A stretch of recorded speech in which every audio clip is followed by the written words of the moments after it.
Madam President, there are a number of things that make the United States Senate unique as an institution. We've got every single state in the Union that's represented equally. If you're a big state or a small state, huge population or a tiny one, you've got 2 senators.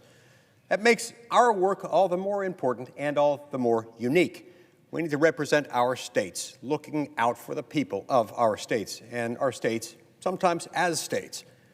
I can make a case that voting to pass this bill under these circumstances, without amendments or any language whatsoever, forcing the issue of border security, forcing the border to be made secure by a reluctant, recalcitrant, willfully disobedient administration hell-bent on not enforcing the border. This is a decision that empowers drug cartels, dissolves our borders, and spends insane amounts of money that we don't have on priorities of foreign countries, all at the same time. Now, look, senators here today, as always, have an obligation to vote no on bills that do bad things. We have an obligation to vote no today on bills, including and especially this bill. But all bills, certainly, that prioritize gangs above governors, cartels above courts, encourage breaking the law over enforcing the law, voting yes on this bill is a capitulation. It's a surrender. It's a vote for flooded classrooms and crowded hospitals.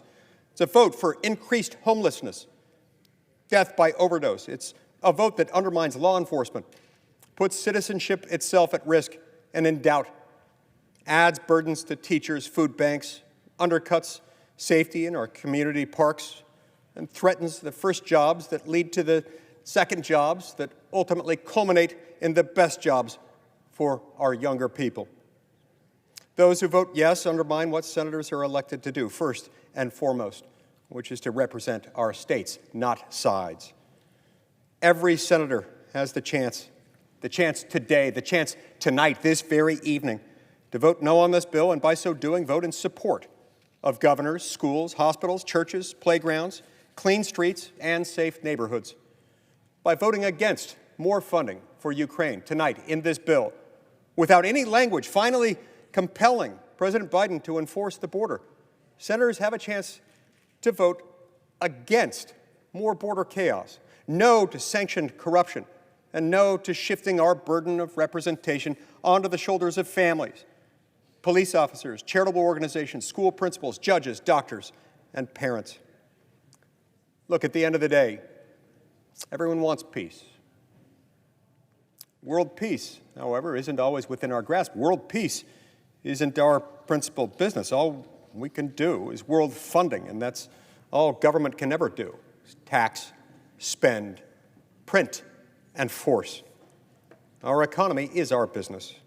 Our debt reduction is our business. Our leadership, due to our multilateral strength, is essential.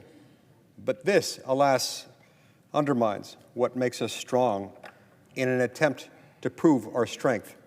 And in trying to do that, we will become less strong.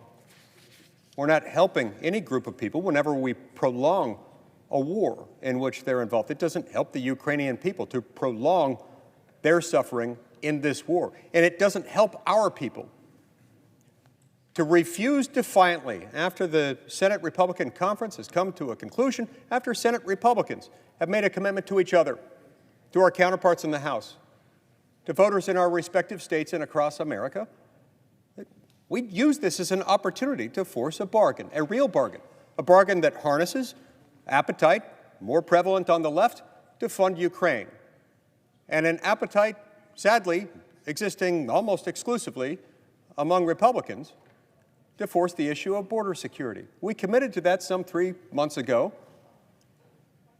We got a bill Sunday night, a week ago Sunday night at 7 p.m. Eastern Standard Time, that unfortunately didn't do that. It did other things. It contained some provisions that might prove helpful here or there, but it contained a lot of other provisions that made clear it wouldn't force this administration to do what this administration could already do.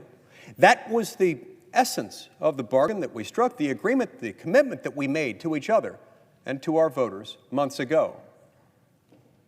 Republicans stand for border security and the rule of law, regardless of where they come down on Ukraine aid. they should realize that we're forfeiting that leverage, that bargaining power tonight if we vote for this.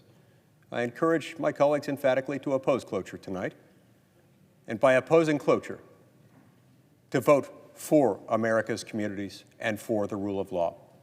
Thank you, Madam President. I yield the floor and reserve the balance of my time.